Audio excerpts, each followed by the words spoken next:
should really give you guys some better gloves though that are like metal and steel resistant, since there's a lot of discarded needles out here. I think I'm gonna have to put a word into the Multnomah County Commissioners and say that they're making the inmates work under not safe conditions, since they could actually get poked by a dirty needle pretty easily. You can see these cops right here, they're not cleaning up anything, but they have no problem with the inmates cleaning up stuff and putting their health at risk, just so they can cut a little time off their sentence. You really can't blame the inmates for doing this job either. I'd actually like to be out of the cell myself if I was in one, and I'd like to get some time cut off my sentence.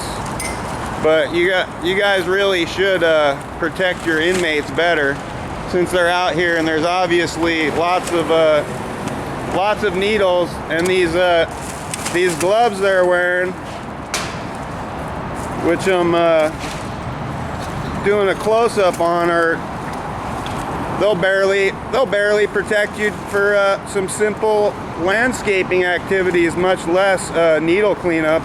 I can guarantee you, if these were county union workers, or if they were the cops, they'd be out here cleaning up stuff with metal resistant gloves, which they do make. So you guys really need to stop putting the inmates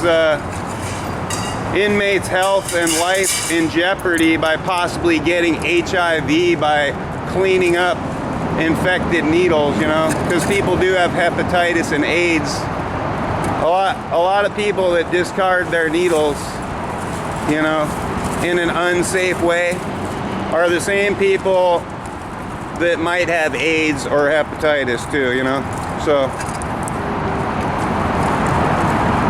some people get rid of their needles in a responsible manner, stick them in a plastic bottle or something. Some people, they just don't give a fuck.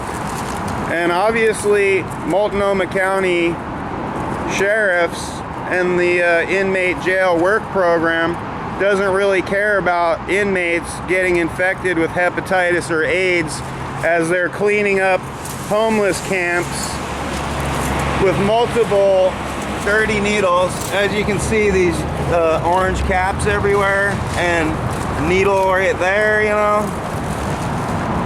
Did that cop just mysteriously tried to make disappear?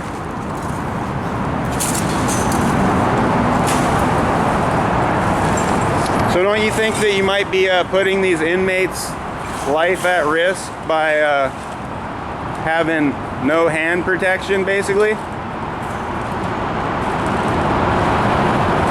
I know you're not the one issuing gloves and stuff, but you might want to mention that to the people you work for, that your inmate crews should actually have a gloves that'll actually protect them from dirty needles, instead of putting their lives at risk. I know you're not the one making the rules, you're just the one driving the truck around and watching the inmates, but you might want to tell that to your superiors, or at least make a suggestion that these inmates out here might possibly get infected with diseases as they're working, because they're working under unsafe conditions. I'll be sure to mention it to the mayor and city council and all that, and the county commissioners, and I'll make some calls to try and get these guys higher safety standards. But as their supervisor, you know, you might be able to help speed that process along too.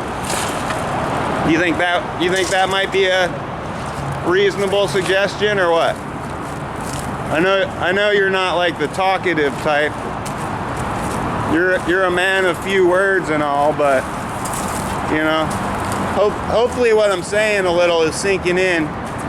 Maybe if you actually responded to me a little bit, I wouldn't keep repeating myself, but I'm just trying to make it sink in a little, you know. That these inmates here, are being put at risk by cleaning up dirty needles and not having proper hand protection.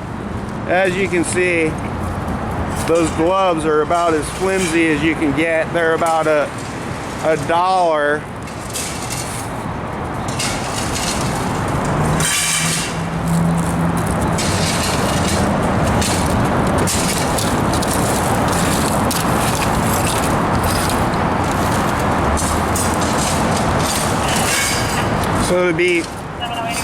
So to be using your hands for all this biological waste material with those type of gloves is really a big issue. I'm sure KGW, Coin, K2, all the corporate controlled crappy media would never